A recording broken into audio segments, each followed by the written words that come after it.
নমস্কার। গতকাল আমরা ছন্দের জাদুঘর সত্যেন্দ্রনাথ দত্তের আমরা কবিতার প্রথম দুটি স্তবক সম্পর্কে বিস্তারিত আলোচনা করেছিলাম। আজ আমরা বাকি স্তবকগুলো আলোচনা করার চেষ্টা করব। কালকে আমরা যে দেখেছিলাম যে প্রথম স্তবকে সেখানে কিন্তু আমরা আমাদের বঙ্গদেশ, সেখানকার বর্ণনা, ভৌগোলিক বর্ণনার কিন্তু আমরা পরিচয় পেয়েছি।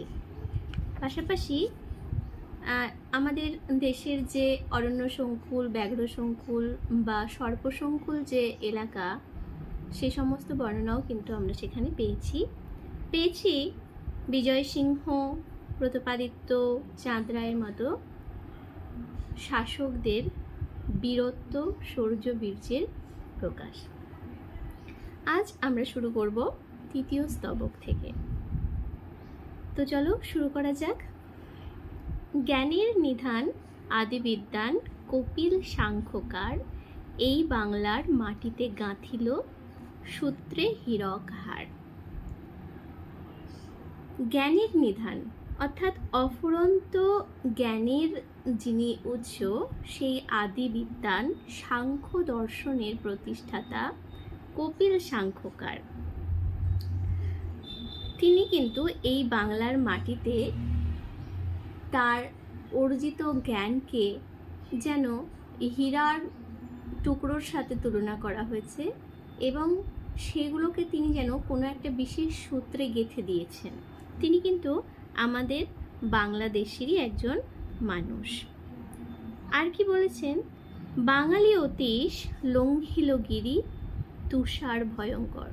অতীশ দীপঙ্কর শ্রীজ্ঞানের নাম তোমরা সকলেই জানো, যিনি কিন্তু বিদ্যা অর্জনের জন্য সেই সময় তিব্বত যাত্রা করেছিলেন।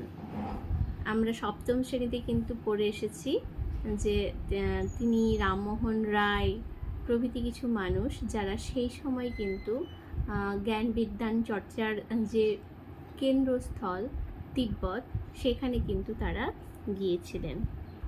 জ্বালিল জ্ঞানের দ্বীপ তিব্বতে বাঙালি দীপঙ্কর। অর্থাৎ তিনি যে সেখানে শুধু বিদ্যা অর্জন করতে গিয়েছিলেন সেটা কিন্তু নয়, সেখানে বিদ্যা অর্জন করার পর তিনি কিন্তু সেখানে জ্ঞানের প্রদীপ জ্বালিয়েছিলেন এবং এখনও পর্যন্ত কিন্তু সেখানকার যে সমস্ত বৌদ্ধরা রয়েছে তারা কিন্তু অতীশ দীপঙ্কর শ্রীজ্ঞানকে পুজো করে থাকেন। কিশোর বয়সে পক্ষধরের পক্ষ সাতন করি বাঙালির ছেলে ফিরে এলো দেশে যশ